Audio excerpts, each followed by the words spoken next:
Hello guys, welcome back to the Brutal Investor channel. I hope you guys are having a fantastic day today. In this episode, we're going to talk about a recent announcement that Binance made today about listing the Ethereum name service or the ENS token, right? The announcement reads as follows. Binance will list Ethereum name service or ENS and will open trading for ENS BTC, ENS BNB, ENS BUSD and ENS USDT trading pairs at 10th of November, 7 a.m. UTC. And if you see the Ethereum name service itself, it is a distributed, open and extensible naming system based on the Ethereum blockchain. The Ethereum name service's job is to map human readable names like Alice.eth to machine readable identifiers such as Ethereum addresses, other cryptocurrency addresses, content hash, and metadata.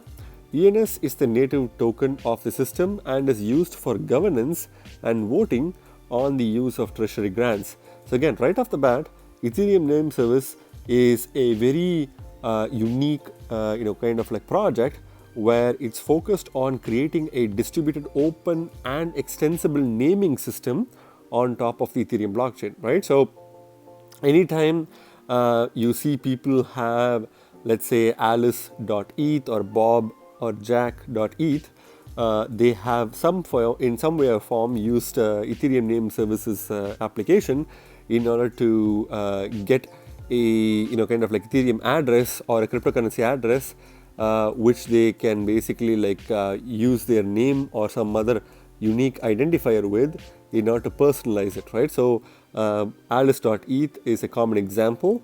And not only can you use these kind of like readable names as a Ethereum address or a cryptocurrency address, you can also use them to receive content hashes as well as metadata as well. So they can be used for a wide range of applications apart from just being used as a typical Ethereum or cryptocurrency address, right?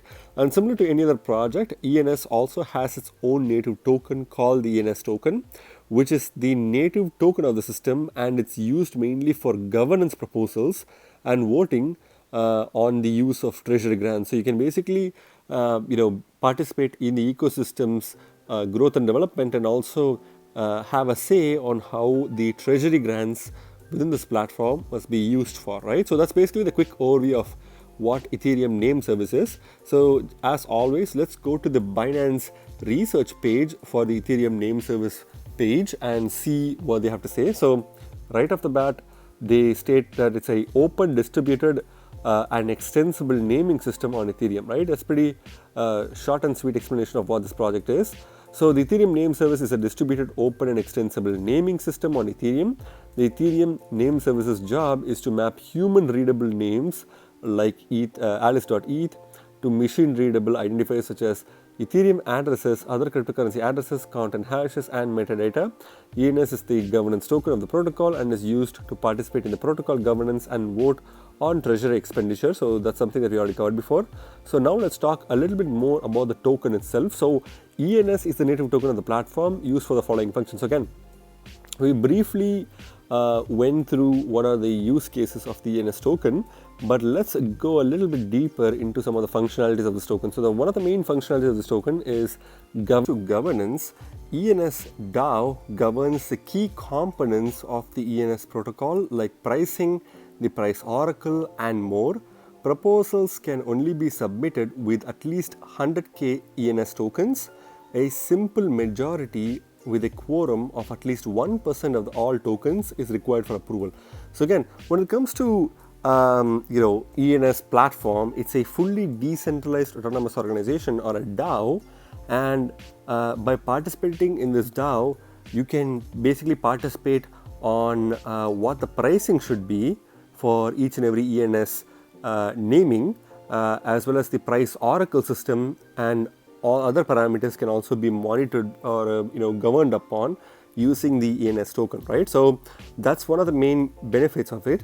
And if you want to submit a proposal, you need to have at least 100k ENS tokens. So again, that's a decent chunk of tokens. In fact, it's quite expensive in a way to make proposals on the ENS platform, because you need to hold at least 100k ENS tokens, which is if you look at the price point of ENS right now, that's a lot of ENS tokens that you need to hold in order to propose a particular proposal, right? And in order to if a proposal needs to be passed, a simple majority with a quorum of at least 1% of all tokens is required for approval. So you need to, if you plan to make a proposal, first of all, you need to have 100k minimum ENS tokens. And if you want the proposal to pass, you need at least 1% of all token holders to support you in order to pass the approval, right? So that's basically how the governance of ENS ecosystem works. So when it comes to treasury grants, ENS token holders will vote to approve treasury grants and expenditure. Future revenue will flow into the treasury. So again, apart from just participating in the governance, you can also participate in voting for approving the treasury grants and expenditure as well. And any form of future revenue will flow into the treasury, right? So all the future revenue will flow into the treasury grants, right? So those are some of the main two use cases of the ENS platform. So when it comes to the components of the platform itself, let's see what types of components are present in the platform. The protocol consists of the following major components working in conjunction. So again, there are two main components. The naming service is one of the main important components of this ecosystem.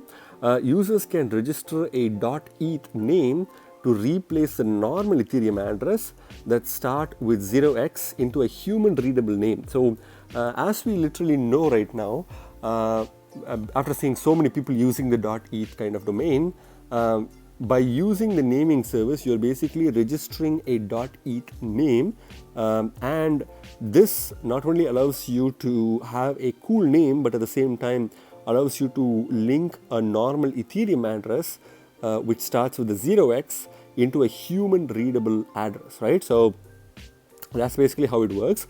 It also supports addresses of over 100 blockchains, a content hash of a decentralized website, profile information such as an avatar and Twitter handle, and more. So again, apart from just supporting a normal Ethereum address, it actually supports multiple other addresses. In fact, addresses of over 100 different blockchains. So you can link multiple different addresses, including Bitcoin, Ethereum, and all of the other 100 different blockchain addresses that you may want to have can be linked with just one .eth name, right?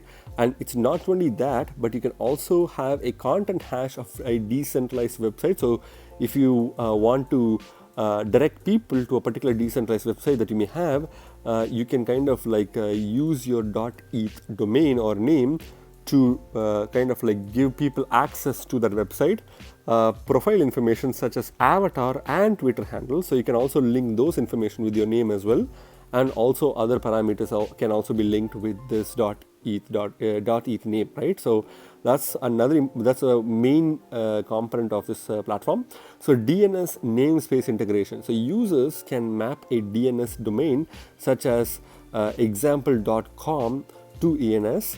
Then users will be able to receive payments in cryptocurrencies like ETH, Bitcoin, and Doge to example.com. So again, you can not only create your domain name as well, but you can also do a namespace integration as well, which means any form of regular website can also be linked to your ENS, and people can send you cryptocurrencies through that specific example.com ENS, right? So that's basically the second component to this. And the third component is the ENS DAO. So ENS, as I mentioned, is a decentralized autonomous organization, which means they are fully decentralized. So ENS constitution is decided on the first week of token launch to determine the rules and guidelines for the community. The constitution can always be amended by the ENS DAO in the future with a threshold of 67% approval and a quorum of 5% of total tokens. Again, this is a little bit more trickier in the sense where they have an ENS constitution, and it is basically decided on the first week of the token launch. So that's basically when it's decided. and it's basically decided to determine the rules and guidelines for the community, right? And then the constitution can always be amended, so it's not a set in stone kind of like rules.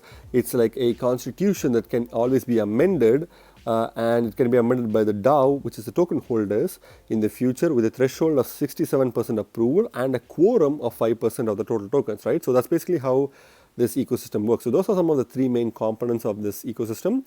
And as of November 10th, 2021, the maximum and total token supply of ENS is 100 million tokens. So again, it's a pretty good number, and we'll go into the tokenomics in a few seconds. And if you want to learn about the token distribution of ENS, you can click on the link here. Apart from that, you can also access their website, social media information, and documentation, including their Explorer, to learn more about this project. Right? So it's a pretty decent project. I feel like this project is a very important project for the future of cryptocurrency, kind of like transactions, because people don't really need to use a 0x complex kind of like wallet address. Instead, they could use their own name followed by .eth, right, in order to have their own naming service, along with a kind of like a cool name which also links 100 different blockchains, right? So going to the website itself, which is ens.domains, you can clearly see that people who want to claim this token can claim it. If you feel like you used this platform in the past, you could be eligible for the airdrop. So you can kind of go to the website and click on this link and link your wallet to see if you're eligible to get an airdrop, right? So if you are lucky, you'll be getting ENS airdrops and decentralized naming for wallets, websites, and more. That's basically their main kind of like pitching point, right? And this is their website and how it looks like. This is the launch app button that you can click to launch their app. Your Web3 username, no more sandboxed usernames. Own your username, store an avatar and other profile data, and use it across services. So again, you can pretty much do all of these cool names, kind of like have your own cool name like this. ENS is the most widely integrated blockchain naming standard. There's about 432,000 names with 321 integrations and 170,000 owners, right? So it's a pretty cool, numbers. One name for all of your addresses. So it's pretty simple explanation that we already covered before. Decentralized website. You can link your decentralized website with your ENS name. Here are some examples, and use traditional domains as well, which is also possible. You have .com, .org, .io, .app, .xyz, and .art, which are all available to be linked with your ENS name. And the ENS ecosystem basically consists of the Coinbase wallet, Rainbow wallet, Trust wallet, and MyCrypto wallet, which are all places where you can use your ENS kind of name. And all these apps allow you to use your ENS domain, which is Uniswap, Etherscan, Showtime, OpenSea, and much more. You also have browser wallets, including MetaMask, that supports it. And that's pretty much it, right? So if you want to get information from ENS for a potential future airdrop or for any other information about the project itself, you can subscribe to their mailing list here. You can join their Discord server. You can participate in the discussion forums to get more questions answered.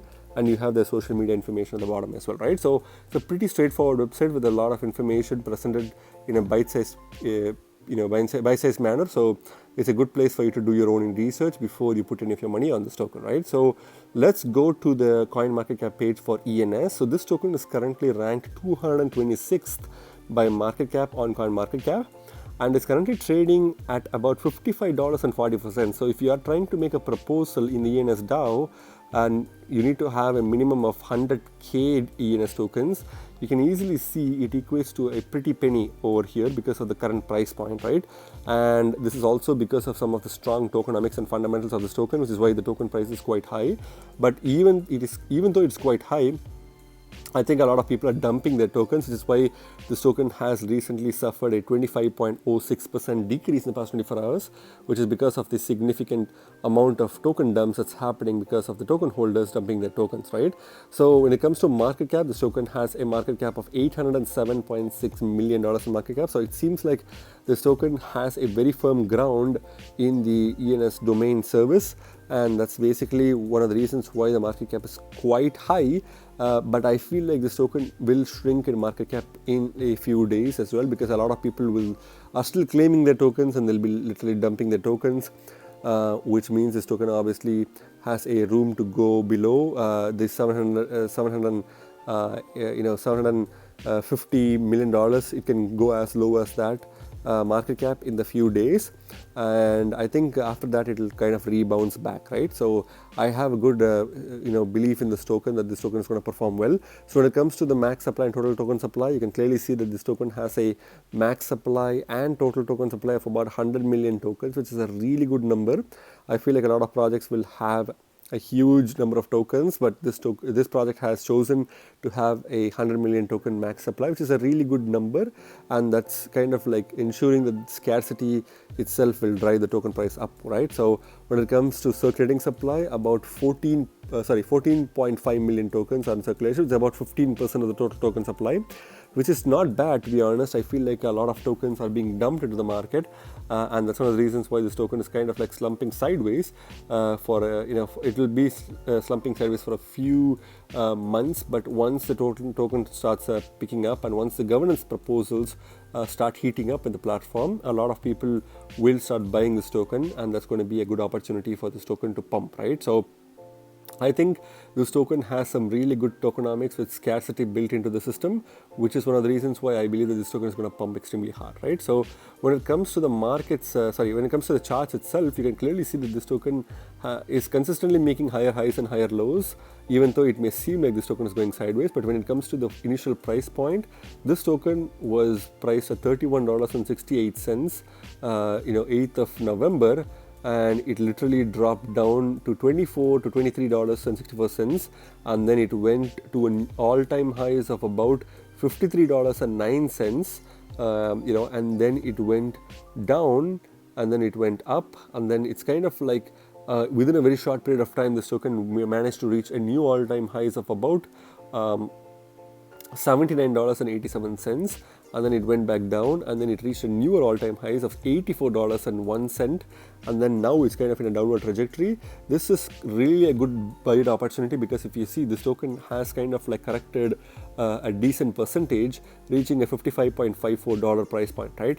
This is a good dollar cost averaging opportunity as well, but I would probably I think that this token can probably retest the $50 mark, and then maybe even touch the $45 mark before rebounding back, right? So, but if you're trying to dollar cost averaging into this token is still at a good buy opportunity. You can start dollar cost averaging in as it goes down and down, and once it's going to go up, you can hold on to it, and I think this token can easily touch a $100 mark pretty soon, which would be a really good opportunity to sell for a short-term gain, right?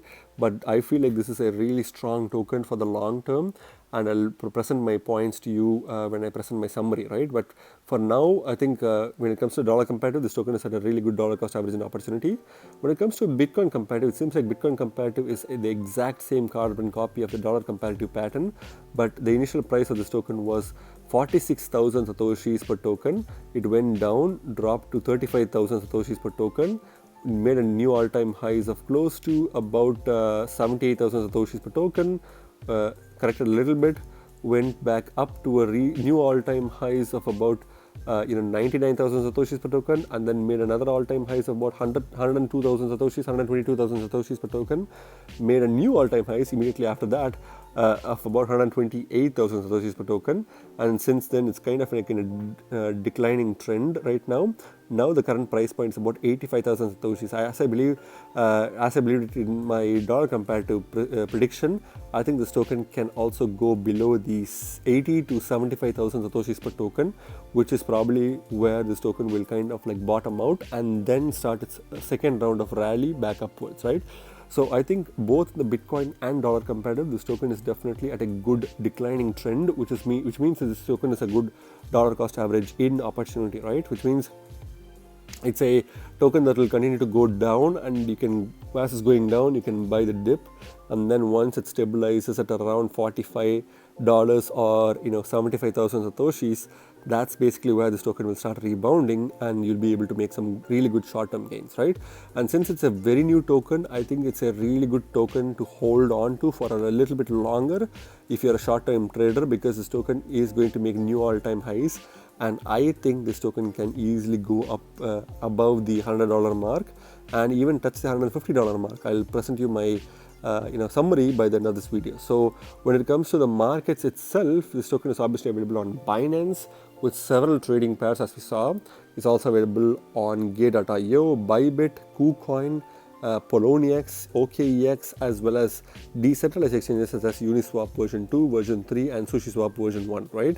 So again, if you can get it from Binance and maybe even KuCoin, I don't think you need to go get this from any other exchange, but it's up to you. I feel like the liquidity, major liquidity comes from Binance, and I also strongly believe that this token can get a Coinbase listing as well.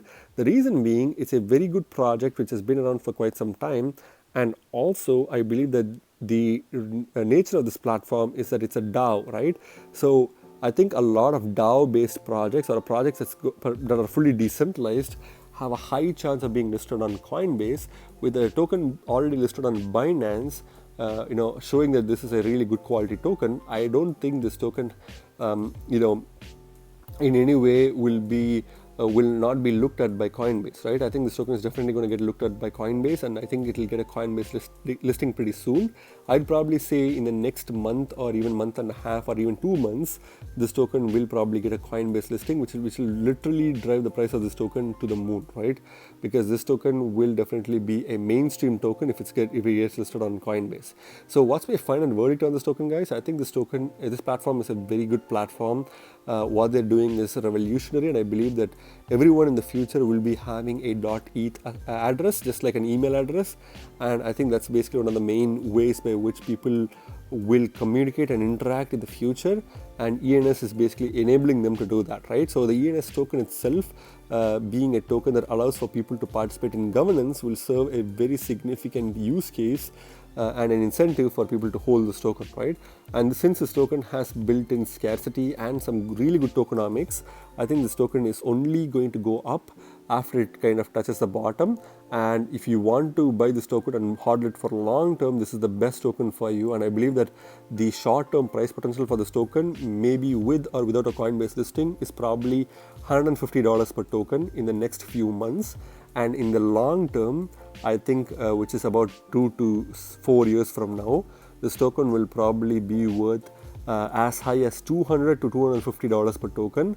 Again, all of this depends on the fact that this platform is continued to be used as one of the primary platforms for buying domains or ENS domains.